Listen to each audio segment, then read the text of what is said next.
Former NFL quarterback Charlie Batch joining us live from Radio Row. Charlie, how's Radio Row going for you, man? Actually, it's going good, man. Every year it's get bigger and bigger. I've been doing this now for 3 years.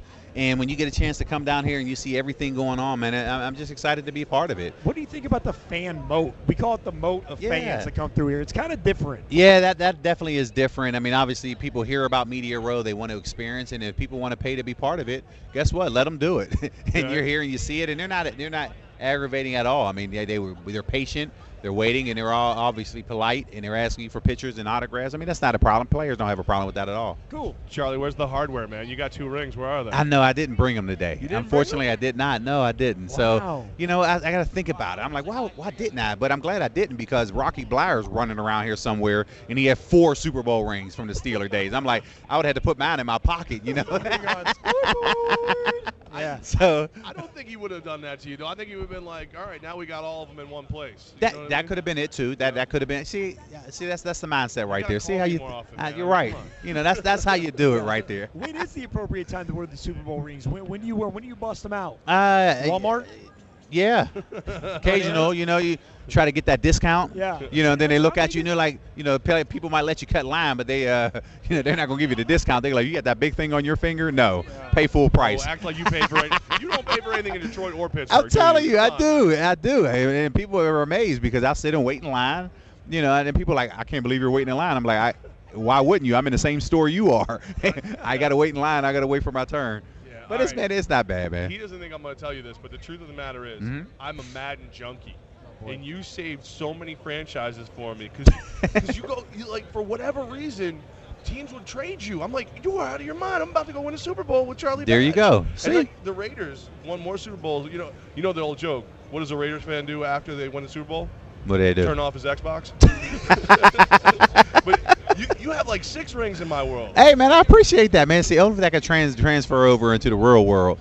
But when you look back, man, it's funny because I have these conversations with kids, and they'll sit back, and some of them will be like, I use you in Madden, and then they'll be like, sometimes you suck. I can't believe you suck in Madden. I'm like, but I'm on Madden. I'm like, I don't care what you say. So it's funny, but man, I appreciate it, man. I'm glad I had the opportunity to save the franchise, win the rings. Hey, playing in the black hole, man, that's pretty good. It's some MVPs too. I'm just gonna put it out. Just letting you know, they think you suck on Madden. That's because they don't know how to play Madden. See, that's it. See, they don't know how to play. Utilize my skills, and that's what brings coaching to the table. And right now, not only coach, you're the general manager because you made the trade for me. See? There you go. See, he respects my skills. Yeah, Why don't you? That's wonderful. Former NFL quarterback Charlie Batch with Armen and Levack on 104.5 The Team. Hashtag Armen Levack SB49. All right, Charlie, so we're talking to Barry Sanders later today at 5:15. And Levack, I've interviewed Barry twice now. And my first interview, I did Barry, do you ever regret the surprise retirement? Levack's never interviewed Barry. Do we have to bring that up with Barry? Do you ever wonder, or are you at peace with the fact that Barry Sanders' surprise retirement? No, I always wonder why, because watching him at the end of his career, I'm like, man, this dude could play another 3 to 5 years, and selfishly, you're like, man, I want to play with a guy who would be the NFL all-time leading rusher, So selfishly, you're there, but when you see it and the way he walked away, he was at peace with it. And for him, anytime that you're at peace with it, and they tell you not only are you retiring, but you have to cut a check back to stop playing. He did that, and he was serious with it. He said, I'm done. I don't want to play anymore. And it left a lot of fans upset because they wanted to see that number 20, and ultimately him going to the Hall of Fame. And I'm just blessed to be able to really have an opportunity to play with Barry. But at the time, you were probably like, "What the hell, man? I enjoyed you in my black. I need you in my back." Yeah, it changed the whole, the dynamics of what our offense looked like because you're building it around Barry. He retires the eve of training camp, and here you are 3 weeks away from a preseason game trying to figure out who's going to be your running back. And I think we ended up trading for Greg Hill during that time, and unfortunately, it was it didn't go well, and. It was just tough. It was tough all around. But either way, I'm just happy to have a chance to play. Speaking of retiring, how often does your phone still ring? Like, you can't tell me in a market where the Jets and the Bills and everybody are sitting there going, man, we need some experience. Your phone still rings once in a while, doesn't it? Honestly, it didn't. I mean, I stopped. I let people know that I was done. I was already transitioning into whatever life looked like for me. And it was something that I didn't even think about it. I didn't at all.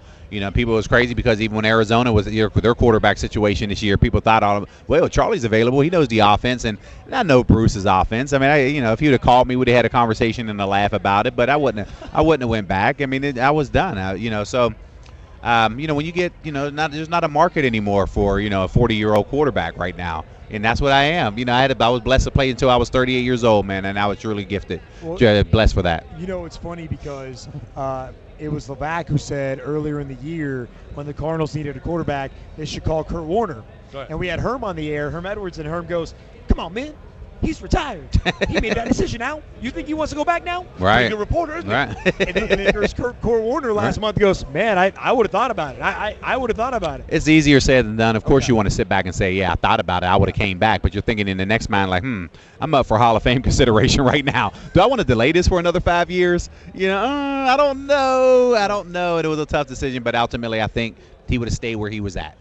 I think he would have stayed in the booth, and he would have hopefully get that call and go into the Hall of Fame. I think he would take that any day. Yeah. You just realize, though, that if it had happened, if Arizona had called you, you stepped in and they won the Super Bowl, I would have thought I was even smarter because I have been doing that with you and Madden forever. There you go. See, that would have been it. That would have been it at all. But bring me down. I'd be like, I'm the smartest man in the world. There you go. So, I mean, it's just, man, it's just, when you have an opportunity to play, man, and I knew that, once I put that Steeler uniform on, I was going to be the last. And hopefully, I didn't know how long it was going to play itself out. I put it on for 11 seasons and played 15 total. So, I was completely at peace with it. I was done. And, the way now building my foundation to where it is now and be able to stay home and be hands-on, I was able to do that. Right now, we're going in our year number 15 with the foundation.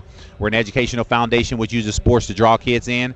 And right now, we touch 3,100 kids annually, and it keeps us busy for 11 months out of the year. And I was at peace. I was ready. I'm going to continue to go out there and service and continue to span what we've been able to do. So anybody who wants to follow what we do throughout the calendar year, they can go to batchfoundation.org, and you'll be able to see everything that we do. What made you want to do this specifically with the kids? What made you say? Because as a pro athlete, you have the opportunity to affect the world, with foundation however you want. Why Batch Foundation this way? For me, it was something that happened back in 1996, and my sister, she was shot and killed, and it was tragic for us as a family. And she was caught in crossfire between rival gangs, and the killer has never been found. And at that point, I said if I was ever in position to get back, I would. Now, I didn't know how that was going to happen, but when I got drafted in 1998, I started the foundation in '99. And that just allowed us to continue to grow. And then once I got to Pittsburgh, it redirected the foundation goals to Pittsburgh, and that allowed us to continue to move forward.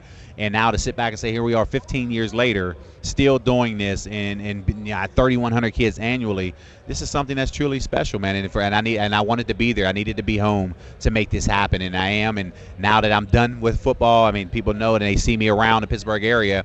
They know that I'm serious about this. And as we continue to grow it, hopefully, not hopefully, but we have grown a lot of different partners and strong partnerships to be able to expand to the levels that we are. I'm sorry, I'm going to get personal. You said her killer's never been found. Never been found, no. If you don't mind me asking, how is that? Just that mentality that you don't know. Yeah, that was tough because you go through it and you can prepare for the trial, and of course the codes of the streets, they don't talk. People don't talk. And when it came down to a person to be able to take the stand and pinpoint who that shooter was, they didn't want to speak. Nobody stood up. So, there was that empty feeling that we had to go through as a family, and it was tough. It was very, very tough to be able to go through that. And, now that we're in position as we live this, we hopefully go out here and help other families to be able to tell our story, to let them know, listen, we're here, we've experienced it, and we can help in whatever way that we can help you. We're going to do that. I memean, there has to be some kind of closure knowing all the people you're helping with the Batch Foundation, and I'm actually just looking through the website right now, and I mean you're helping in so many different ways. I mean, the legacy is amazing. Does it help at all knowing that you've got this now? Or? Yeah, it does. And a lot of parents know what happened, but the kids don't know because they were too young. They weren't even born yet during that time. But to sit back and say we have 13 different programs, we give over $65,000 in scholarship money annually, so we're helping kids excel, awesome. And we're continuing to push these kids beyond their expectations. We're happy with that. We're going to continue to do our part, and we're going to continue to be there every single day as these kids are developing because it's important. Former NFL quarterback Charlie Batch, batchfoundation.org, Armen Levack, live on Radio Row. I bet you he's going to like our movement. Yeah, we're done with the knuckles. We're done with all that. We're bringing back the high five. Okay. And I think the Batch Foundation deserves a high five. Can I get one? Absolutely. Beautiful. Yes. I was like, good pause with a picture too. Hey, I appreciate it. You know. Yeah, exactly, because if I'm moving, I'm blurry in the picture. You got to make sure You got to be able right there. You know. Like, Oh, yeah. yeah, That was that's really it, natural, what I guys. mean? That wasn't weird at all. Absolutely. Yeah. Charlie Batch, man, thanks for hanging out with us. Not a today. This was problem, man. I great. appreciate it. Thanks for having me.